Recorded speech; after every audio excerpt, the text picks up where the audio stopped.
जयपुर सांसद रामचरण बोहरा के जन्मदिवस पर S B garden civil line Jaipur में रक्तदान शिविर का आयोजन किया गया। रक्तदान शिविर में युवाओं ने काफी जोश से हिस्सा लिया।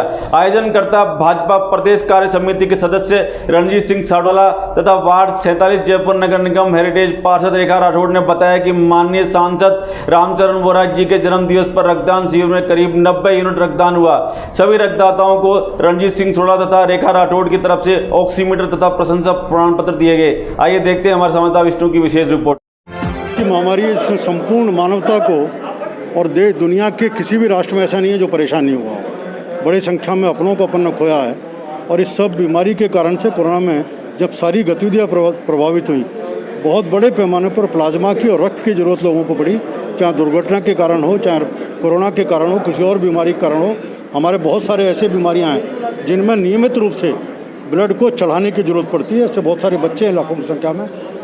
आज रक्तदान कोरोना के समय जब सामान्य आदमी रक्त के लिए निकल रहा था, उसमें रक्तदान करके कोई व्यक्ति सबसे बड़ा दान करने का काम कर रहा है। आज हमारे जयपुर के सांसद रामचरण बोहरा जी के जन्मदिन के अवसर पर भारतीय जनता पार्टी के कार्यकर्ताओं के द्वारा रक्तदान शिविर का आयोजन किया गया है। वो वास्तव में समाज की और मानवता की सेवा। तो आपको लगता है कि एक बूंद भी रक्त की किसी भी इंसान की जान बचाने के ये रक्तदान ऐसी चीज़ है जिसमें ना जाति चलती है ना धर्म चलता है। जब व्यक्ति को जरूरत पड़ती है तो रक्त देने वाला व्यक्ति किस जाति और धर्म का किसी को पता नहीं होता। ये मानवता के लिए सेवा है। इसलिए समाज के सब लोगों को अपने एक नियमित अंतराल के बाद रक्तदान करते रहना चाहिए। सर, कांग्रेस ने जो आप आरएसएस कार्यकर्ता लिम्बाराम पे आरोप लगाया, उससे आप कहाँ तक सहमत हैं? कांग्रेस पूरी तरह राजनीति कर रही है। आज देश में आज़ादी के बाद देखें तो समय समय पर उन्होंने इस राष्ट्रवादी संगठन को बदनाम करने का षड्यंत्र किया है। आज़ादी के बाद गांधी जी की हत्या के जब हुई थी तो उस पर आरोपित करने का काम किया। आपातकाल में प्रतिबंधित करके लोगों को बंद करने का काम किया। राम जन्मभूमि और राम जन्मभूमि के स्थान पर मंदिर बने, इस विषय के ऊपर लगातार रोले अटकाने का काम किया। आज वही कांग्रेस पार्टी जिसने समय समय पर भारतीय जनता पार्टी राष्ट्रीय स्वयंसेवक संघ को कलंकित करने का आरोपित करने का काम किया है, एक कूटनीतिक वीडियो के आधार पर राष्ट्रीय स्वयंसेवक संघ के श्रेष्ठतम कार्यकर्ताओं को उसमें इम्प्लीकेट करने का, उसमें आरोपित करने का काम कर रहे हैं। भारतीय जनता पार्टी या ये विचार परिवार कांग्रेस के इन प्रयासों का पहले भी हमने विरोध किया है और अब भी पुरजोर विरोध करेंगे कि कांग्रेस ने शायद अब बर के छत्ते में हाथ डाल दिया। उनको पता चलेगा कि अगर संघ के ऊपर पहले भी आरोप लगे थे तब भी कार्यकर्ताओं ने पुरजोर विरोध किया और अब भी खुलकर के इसका विरोध करें। तो सर, आपको लगता है ये वीडियो फेक है? पूरी तरह से फेक है। आज क्या आवश्यकता थी कि यहाँ की जब राजस्थान की FSL ने अपनी रिपोर्ट दी, उसके साथ साथ तेलंगाना में रिपोर्ट भेजने का, ये सीधा प्रकट करता है राजस्थान के आसपास कई राज्य हैं जिन राज्यों में भी FSL करा सकते थे, लेकिन राजस्थान के साथ साथ तेलंगाना में रिपोर्ट कराई जहां उसको पूरी तरह से मैनेज कर सकते थे। ये पूरा फैब्रिकेटेड केस है।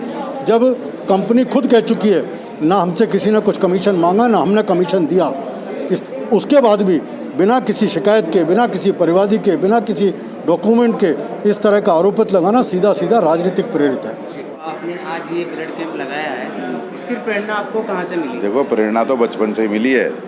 प्रेरणा तो हमें बचपन से मिली है। हम विचार परिवार से जुड़े हुए लोग हैं और भारतीय जनता पार्टी के संस्कार है, सेवा ही संगठन है, कार्यक्रम आयोजित करते रहते हैं। भारतीय जनता पार्टी की मानसिकता है कि हम राष्ट्रहित की बात करें, देश में सेवा का जहाँ काम होता है वहाँ विचार परिवार सब साथ लग के काम करते हैं। इस भावना के तहत हमने देखा कि भाई ब्लड बैंक में ब्लड की कमी है, लोगों को रक्त की आवश्यकता है, तो इस तरह का आयोजन करना उचित रहेगा। तो हमने सांसद साहब से और हमारे विधानसभा के प्रबुद्ध लोगों ने और जो समाज सेवी संस्थाएं हैं उन्होंने, व्यापार मंडल के व्यक्तियों ने, सबने मिलकर कहा कि भाई अपन एक ब्लड कैंप लगा लें। इसके तहत पूरे सिविल लाइन विधानसभा की ब्लड कैंप लगाया गया है। उसके अंदर ये भी रक्तदान महादान किसी का जीवन बचाता है, अच्छा कार्य है। इसलिए पुनीत कार्य को देखते हुए इस तरह का कार्यक्रम आयोजित किया गया।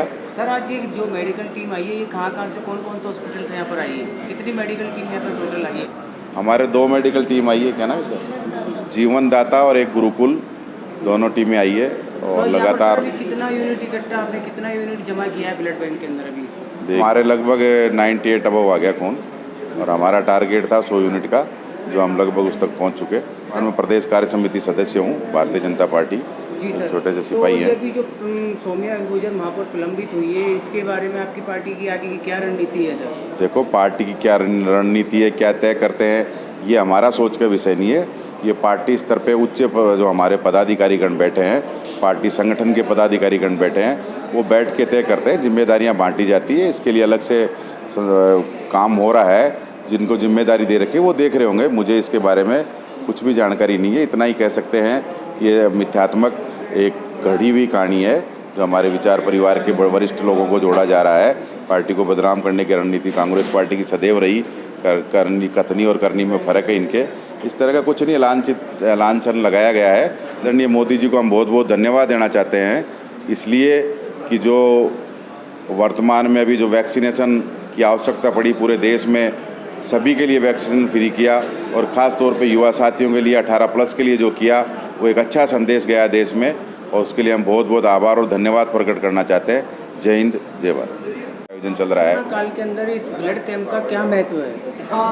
आज हमारे लोकप्रिय सांसद श्री रामचरण जी बोहरा जी का जन्मदिन है। उस उपलक्ष्य में हमने इस कोरोना महामारी के कालखंड में ब्लड कैंप का मानव सेवा हित में आयोजन किया गया है, जिसमें सिविल लाइन विधानसभा के सभी कार्यकर्ता, पार्षद और मंडल अध्यक्ष वगैरह सभी ने बढ़ चढ़कर हिस्सा लिया है। इस रक्तदान महादान है और मैं ये आपके माध्यम से, मीडिया के माध्यम से ये संदेश देना चाहूँगी कि सभी को रक्तदान करना चाहिए, सभी युवाओं को रक्तदान करना चाहिए, क्योंकि रक्त हमारा जीवन बचाता है। और जो अभी कोरोना महामारी चल रही है, जिसमें दूसरी लहर अभी आई थी, उसमें कोरोना महामारी की दूसरी लहर में प्लाज्मा और ब्लड की इतनी आवश्यकता पड़ी कि उस ब्लड की वजह से हमने कई लोगों ने जीवन खोया है। तो हम तीसरी लहर जो अभी आने वाली है, और वैज्ञानिक बता रहे हैं कि शायद अक्टूबर-नवंबर में तीसरी लहर आने का अंदेशा है और उसमें बच्चों पे भी इफ़ेक्ट आएगा।